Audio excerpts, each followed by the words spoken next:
Hello and welcome back to the Chronicles of Cricket. With India finally winning a Women's World Cup, it feels like a good moment to go back a bit.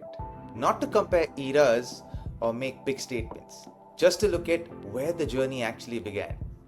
Because India's first win at a Women's World Cup didn't come recently. It came more than 40 years ago in 1982, and the circumstances around it, very different. This was only the third Women's World Cup. It was played in New Zealand. India had hosted the previous one in 1978, but that tournament didn't really go their way. They didn't win a match, and I think that matters because by 1982, this team was still trying to figure itself out. Even the format was demanding. Triple round robin. Guys, triple round robin. You're playing the same teams again and again and again, with very little recovery time. For women's cricket at that stage, it was tough. Originally, 6 teams were supposed to play: New Zealand, Australia, England, India, the West Indies, and the Netherlands. But the Netherlands couldn't make the trip, and the West Indies withdrew because of New Zealand's sporting ties with the apartheid movement in South Africa. But instead, they brought in what was called the International 11, which is such a strange idea when you actually think about it. It wasn't a country, just players from different nations who hadn't been picked by their own teams. And 2 of them were Indian: Sandra Braganza and Renuka Majumdar. Both were Indian cricketers who missed selections for the national team. But they ended up representing the International 11, including in matches against India. And at the same time, even getting to the World Cup wasn't easy for the Indian team. There was a sponsor for the tournament. Yes. The responsibility to bring the sponsor also fell on the New Zealand Cricket Board, which was also a makeshift organization comprising of their own players, and kudos to them, they actually brought a sponsor on board. But that didn't mean the Indian players were looked after. Each Indian player had to pay around 10,000 rupees themselves to just be a part of the World Cup.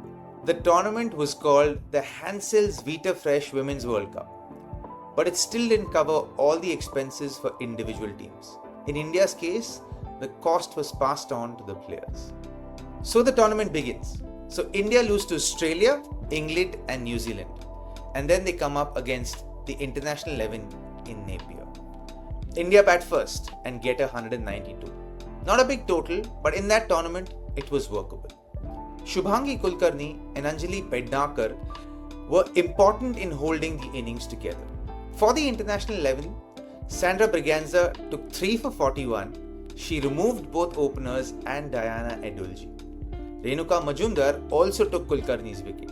Kulkarni top scored with 37, which means in a World Cup match, 2 Indian players were responsible for the most damage to the Indian batting lineup.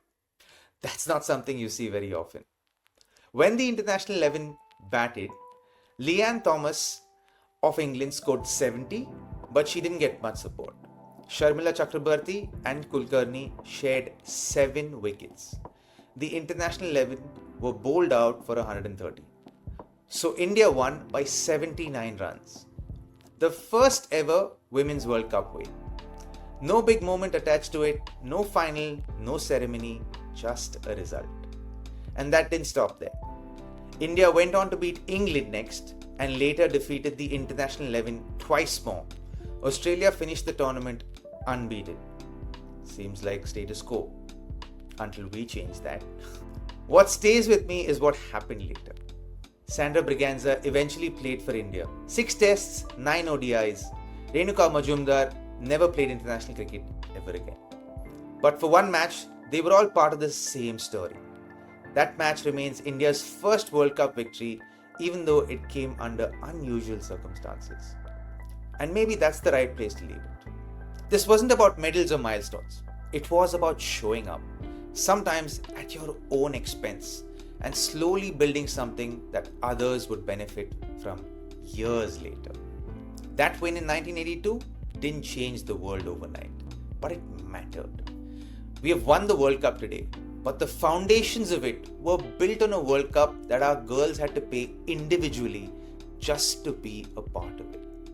So there you go, another rare unheard story on Chronicles of Cricket.